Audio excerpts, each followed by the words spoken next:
Tomorrow marks 1 year since the January 6th attack on our nation's capital, and a year later, the FBI is still looking for hundreds of suspects, asking for the public's help in finding some of the most wanted.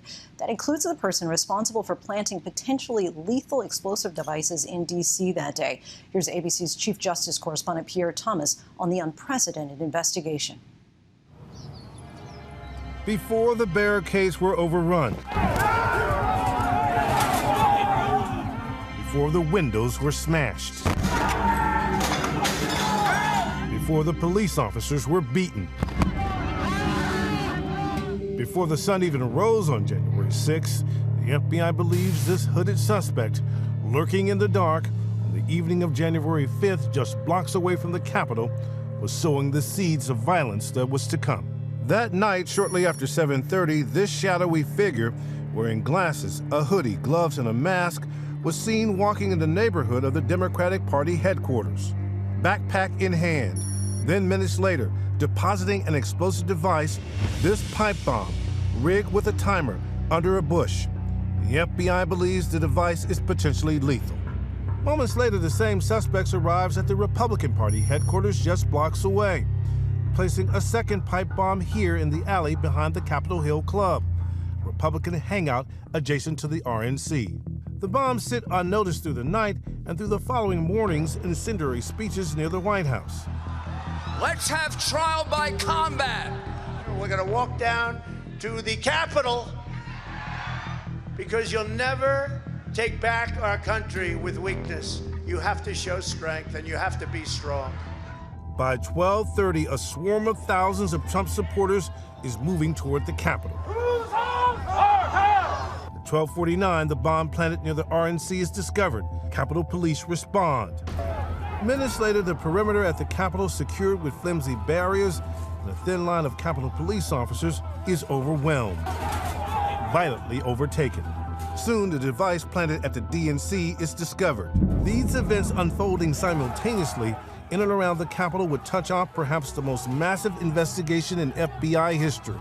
The identity of this suspected bomber continues to be one of the most enduring mysteries of that terrible day. Because this person laid or planted two viable explosive devices in a residential and commercial area that could have done people harm, right? We want to catch this person before they do someone else harm. Even a year later, the FBI uncertain if it's a man or a woman, asking the public to re-examine the footage. The mannerisms, the hand gestures, if you've seen a person walk like that before, those are tells. You know, people might think that, oh, I'm not going to bother calling the FBI. They're not going to be concerned about this. This is minor. Nothing's minor, right? We want to catch this individual. We want to keep this person from harming others, and we need everyone's help. And while the nationwide FBI dragnet has led to charges against more than 700 alleged rioters from more than 45 states, this investigation is far from over. According to the Justice Department, there were more than 1,000 assaults on the police protecting the Capitol. 5 people died during and after the riot, including 1 officer and 4 protesters. Among them, a woman shot by police as she tried to force her way through a door to the House Speaker's lobby. The hunt goes on for hundreds of rioters suspected of attacking police. The Bureau asking the public to look at these 3 disturbing videos showing the still unidentified suspects viciously attacking police at the Capitol. This rioter shown brutally beating police with a 6-foot pole. This suspect spraying a stream of irritating orange chemicals into the eyes of officers. Stunningly, here's a suspect using what appears to be an electric cattle prod to shock officers. And ABC News learning new details about the scale of the attack. Capitol Police saying a crowd of more than 10,000 surrounded the Capitol, 2,000 illegally coming inside, far more than the 800 first suspected. And while 225 suspects have been charged with assaulting, injuring, or impeding police, the FBI says it's still searching for 350 more still unidentified violent suspects. The longest sentence handed down so far, a Florida man given 63 months in prison for throwing a fire extinguisher at law enforcement.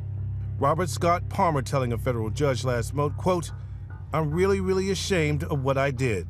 Days after the assault, I spoke with some of the officers who were nearly killed in the carnage of that day. It looked like a medieval battle scene. It was some of the most brutal combat I've ever encountered. While I was getting tased, they were stripping my gear off of off my vest. They stripped my badge off, my radio. They started grabbing ammunition magazines from my belt. Were they trying to get your gun? Yeah, they did. At one point, people started chanting, "Kill him with his own gun." Thomas SIBICK of Buffalo, New York, allegedly took Officer Michael Fanone's badge home and buried it in his backyard. He's been charged with 8 counts, including assaulting a police officer. He has pleaded not guilty.